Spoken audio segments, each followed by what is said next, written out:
Assalamualaikum warahmatullahi wabarakatuh. Kaifa halukum? Apa khabar semua murid-murid? Ustaz doakan murid-murid berada dalam keadaan yang sihat hendaknya pada pagi ini. InsyaAllah, pada pagi ini kita akan sambung semula pelajaran kita iaitu mata pelajaran pendidikan Islam bagi tahun 6. Baiklah, sebelum tu murid-murid, Ustaz harapkan murid-murid bersedia dengan buku teks dan juga buku tulis. Murid-murid buka muka surat 183. Hari ini kita akan mempelajari tajuk Hargailah Alam. Tapi sebelum tu kita mulakan dengan bacaan doa. Bismillahirrahmanirrahim. Allahumma aftah alaina hikmataka wanshur alaina min khadaini rahmatika ya arhamar rahimin. Rabbi syrah li sadri wa yassir li amri wahlul 'uqdatam min lisani yafqahu qawli. Amin ya rabbal alamin. Baiklah murid-murid, kita lihat buku teks muka surat 183.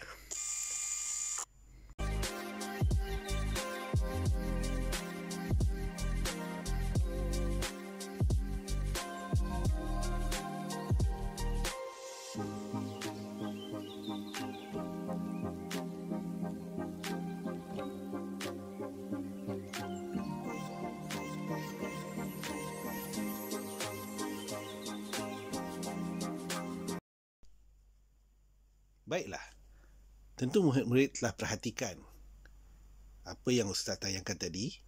Ianya adalah pencemaran yang berlaku akibat apabila kita tidak menjaga alam sekitar. Sekarang kita lihat apa maksud alam sekitar dan macam mana kita nak menjaga alam sekitar.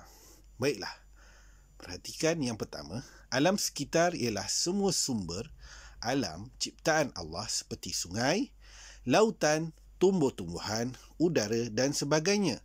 Semua sumber alam ini perlu dipelihara supaya keharmonian hidup manusia sentiasa terpelihara. Nampak tak murid-murid? Bila kita jaga alam sekitar, apa yang berlaku? Keharmonian hidup kita akan terpelihara.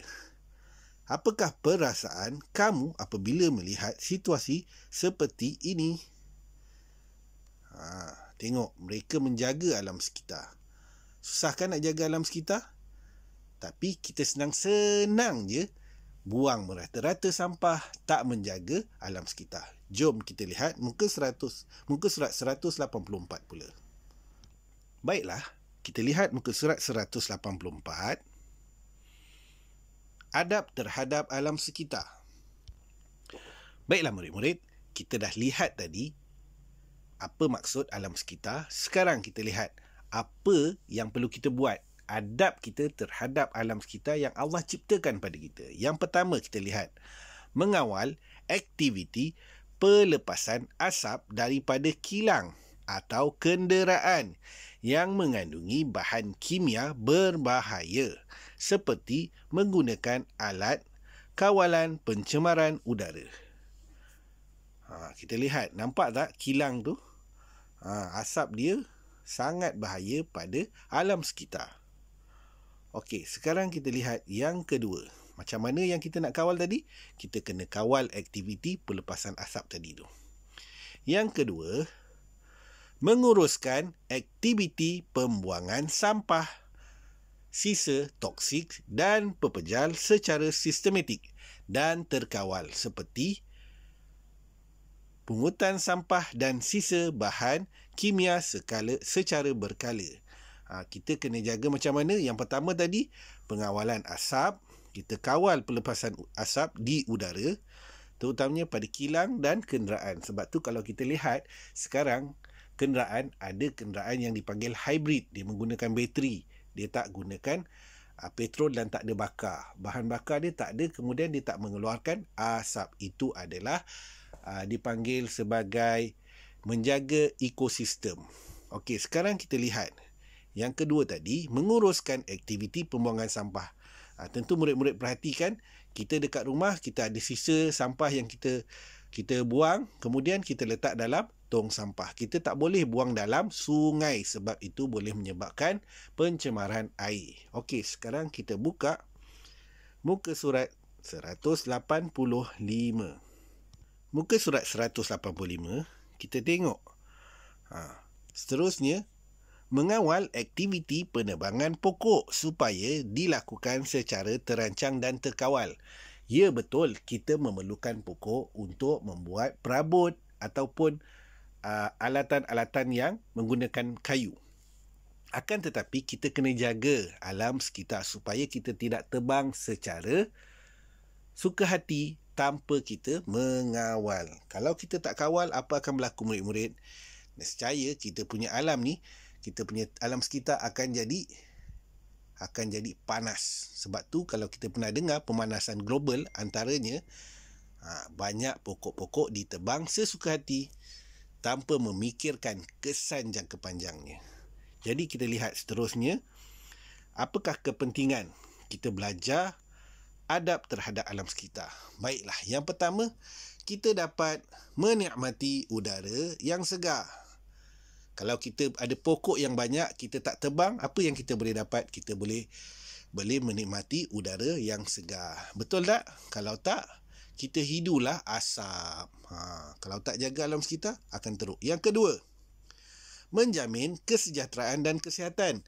Bila kita jaga alam sekitar, insya-Allah kesejahteraan dan kesihatan badan kita akan lebih baik. Berbanding kalau kita tak jaga alam sekitar. Contoh, kita nampak ada asap, kita pun duduk dekat tempat yang ada asap banyak. Apa berlaku? Ya, tentu kita akan mudah dijangkiti penyakit. Kita lihat yang ketiga, keseimbangan alam terpelihara. Itu dia punya kepentingan dia. Yang keempat, meningkatkan sumber pendapatan. Kepentingan dia, bila kita jaga, contoh Ustaz kata, boleh meningkatkan sumber pendapatan. Macam mana? Okey, dengan cara, kalau kita tak buang sisa toksik di dalam sungai, nescaya sungai kita akan ada hidupan laut, hidupan air. Dalam air apa dia? Ikan. Kita boleh mendapat hasil. Betul? Jadi kat situ kan dia boleh membantu orang-orang yang memerlukan untuk dapatkan pendapatan. Yang terakhir, kita lihat yang terakhir. Habitat flora dan fauna kekal terpelihara. Flora dan fauna kekal terpelihara. Haiwan dan tumbuh-tumbuhan akan terpelihara. Tak adalah kita menghadapi satu masa nanti kepupusan. Boleh faham? Itu adalah kepentingan adab terhadap alam sekitar. Sekarang kita nak tengok apa dia kesan daripada kalau kita tak jaga alam sekitar. Jom. Sekarang kita lihat akibat mengabaikan adab terhadap alam sekitar. Okey, kita tengok apa yang perbualan antara dua orang ni, antara seorang murid dengan seorang pakcik. Kita baca bersama-sama. Selamat pagi Encik Amir. Selamat pagi. Boleh Encik Amir ceritakan punca berlakunya pencemaran sungai ini dan akibat sekiranya keadaan persekitaran begini terus berlarutan? Lihat apakah Encik Amir cakap. Terdapat aktiviti penebangan pokok getah di sebuah ladang di hujung kampung. Kemudian, sampah sarap tersebut dibakar di situ. Keadaan ini mengakibatkan berlaku pelbagai masalah alam alam sekitar. Antaranya ialah, kita tengok antaranya. Yang pertama, ketidakstabilan alam. Ketidakstabilan alam, itu kesan yang pertama. Yang kedua, pencemaran udara berlaku. Sebab apa? Sebab ada pembakaran. Yang ketiga, pencemaran air. Pencemaran air berlaku. Sebab mereka buang sampah sarap. Ada yang tak jaga dia punya sungai. Kita lihat yang keempat. Kepupusan habitat dan hidupan. Kenapa kepupusan habitat dan hidupan ni? Kerana dekat dalam hutan apabila dah tebang, semua haiwan-haiwan yang ada dalam hutan tu dah tak ada tempat tinggal lagi. Maka makin lama makin pupus. Seterusnya, pendapatan penduduk terjejas. Lihat, apabila berlaku pencemaran, maka pendapatan penduduk setempat terjejas. Contoh Ustaz bagi, kalau sebelum ni ada orang dia boleh menoreh getah, tapi pokok getah tu dia dah tebang. Jadi macam mana dia nak dapatkan pendapatan? Dan yang terakhir sekali, hakisan tanah. Hakisan tanah berlaku sebab pokok dah tebang kan? Maka akan berlakulah hakisan tanah. Okey, terusnya. Terima kasih Encik Amir. Sama-sama. Okey, baiklah murid-murid. Kita dah nampak ada kesan yang buruk sekiranya kita tak jaga alam sekitar. Nampak kan tadi? Okey, sekarang rumusannya. Adab terhadap alam sekitar perlu diamalkan supaya kelestarian alam terus terpelihara. Oleh itu, setiap insan bertanggungjawab untuk memelihara alam yang amat berharga. Jadi, tanggungjawab menjaga alam sekitar bukan tanggungjawab sesiapa, tapi tanggungjawab semua, diri kita dan masyarakat yang lain. Kita tengok Allah sebutkan dalam Quran suratul A'raf, A'udzu billahi minasyaitonir rajim. وَلَا تُفْسِدُوا فِي الْأَرْضِ بَعْدَ إِصْلَاحِهَا. Maksudnya, dan janganlah kamu berbuat kerosakan di bumi sesudah Allah menyediakan segala yang membawa kebaikan padanya. Maka peliharalah alam sekitar supaya kita dapat memberikan kebaikan untuk generasi yang akan datang. Baiklah murid-murid, untuk tugasan pada hari ini, Ustaz nak murid-murid sebutkan kepentingan adab terhadap alam sekitar. Boleh Okey. Yang pertama soalan dia, apakah kepentingan adab terhadap alam sekitar? Dan soalan yang kedua, nyatakan apakah akibat sekiranya kita tidak menjaga alam sekitar. Lihat, apakah akibat kalau kita tak jaga alam sekitar. Itu sahaja tugasan untuk hari ini.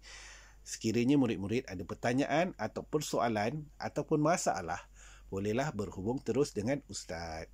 Sekadar tu saja untuk hari ini pelajaran kita, tapi jangan lupa pastikan murid buat waktu yang tepat dan hantarkan dengan segera tugasan yang diberikan.